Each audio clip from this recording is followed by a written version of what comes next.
Olá, eu sou Renan Soares. Na página há uma fotografia minha. Sou um homem de 33 anos, tenho a pele negra de tom claro, meus cabelos são crespos e um pouco volumosos. Uso barba e bigode curtos. Nesta foto, estou de óculos com armação redonda em padrão tartaruga e camiseta preta. Estou de perfil, com o olhar para cima, voltado para a esquerda. Ao fundo, há um painel de madeira. Abaixo há uma mini bio. Sou jornalista, diretor artístico e produtor cultural. Estudante de produção cultural da UNDF, pesquiso e atuo nas relações entre arte, memória, identidade nacional e políticas públicas. Em diferentes linguagens e formatos, dedico minha trajetória e meu trabalho à valorização da arte e da cultura brasileira. Como Nereida Pinhon, acredito que se Machado de Assis existiu, o Brasil é possível. Faço agora a leitura do meu texto para o livro. O título: Inventar. Como algo começa? O mundo, afinal, de onde vem? Do Big Bang ou de Adão e Eva? E um incêndio? De uma fagulha, uma bituca, uma faísca? As ideias, as mais temidas e as mais brilhantes, nascem de onde? Do empenho engenhoso de uma mente que pensa a roda? Ou do infortúnio de uma queda em cambalhota que, por acaso, descamba em roda? Eis o mistério fascinante dos começos, dos nascimentos, dos inícios. Podem ser grandiosos, como os maiores dinossauros, ou minúsculos, como um chip de nanotecnologia.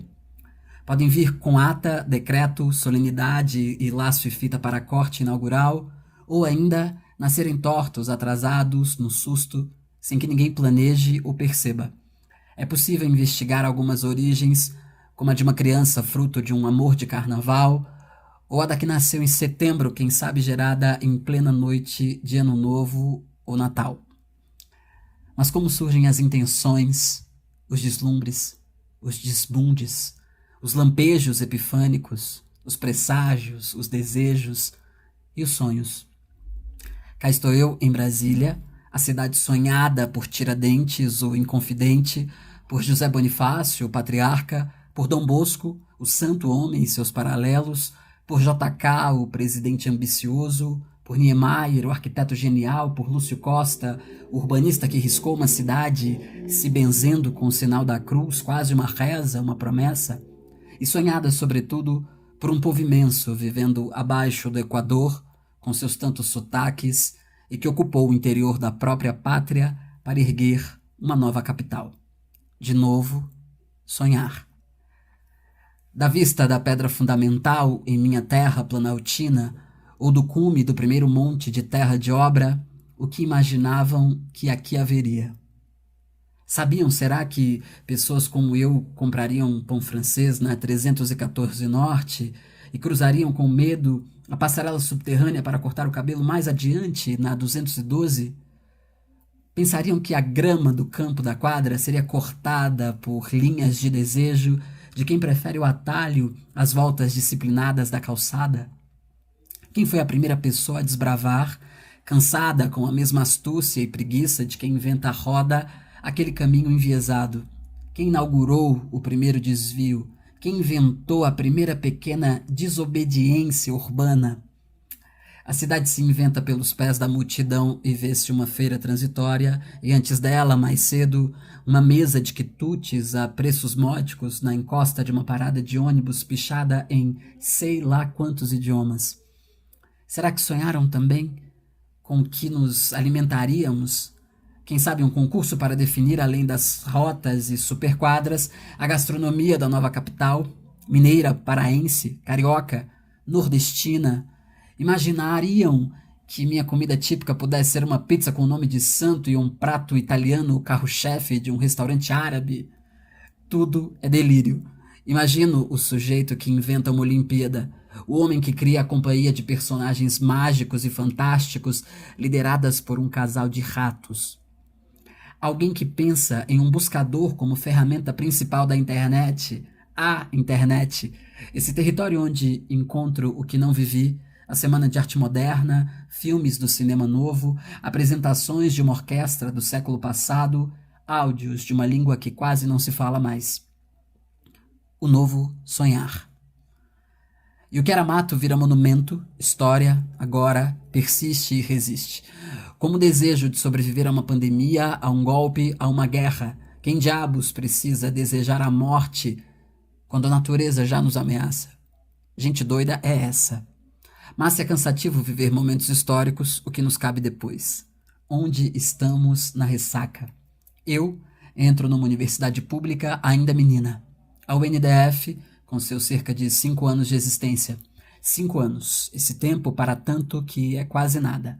Idade de aprender a amarrar os sapatos, mas também de pular em cada perna, correr ainda mais, adquirir alguma independência da própria higiene, a contar números e histórias, convencer pela fala, mas tudo com a proteção que se espera. E ainda nesse início, instala-se a primeira greve de professores e estudantes da universidade.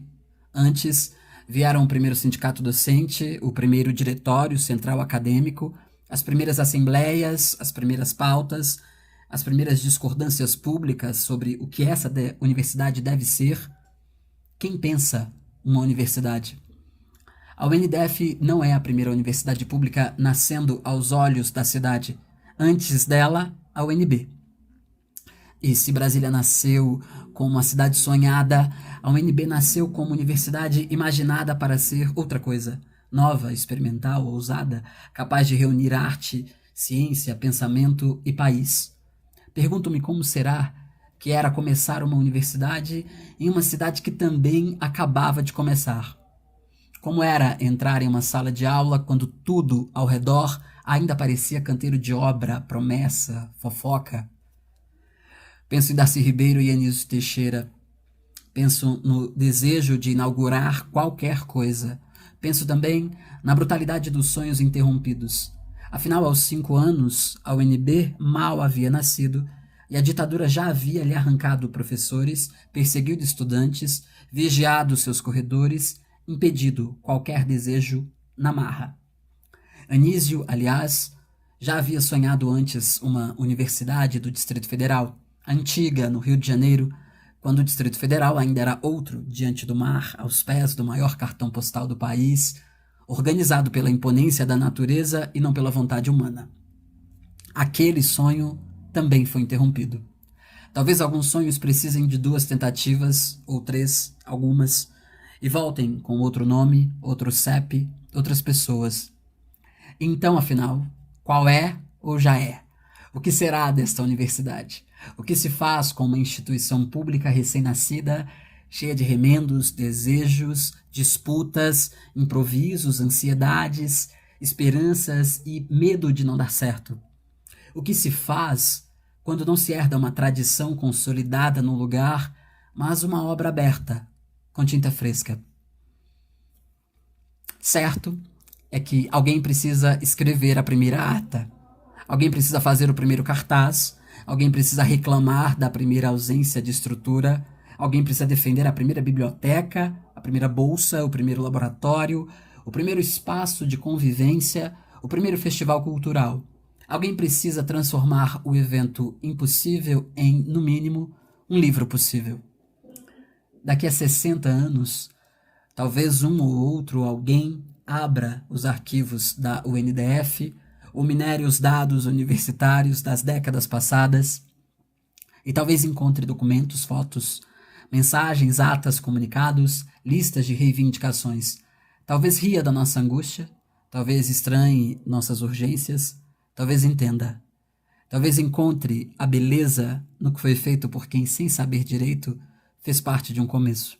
Começar dá trabalho, exige imaginação. Exige aceitar que quase nada está pronto e que, talvez, justamente por isso, ainda se pode escolher. Escolher um caminho, uma linguagem, uma forma de convivência, um território, uma cultura. Penso em tudo isso e lembro de Denise Stoklos, a grande atriz e mímica brasileira que resolveu criar uma nova linguagem, o teatro essencial, cujo manifesto de fundação apela, ao narrar a resposta da artista aos ex-alunos que lhe perguntam o que fazer: inventem. É a chance de tudo que começa.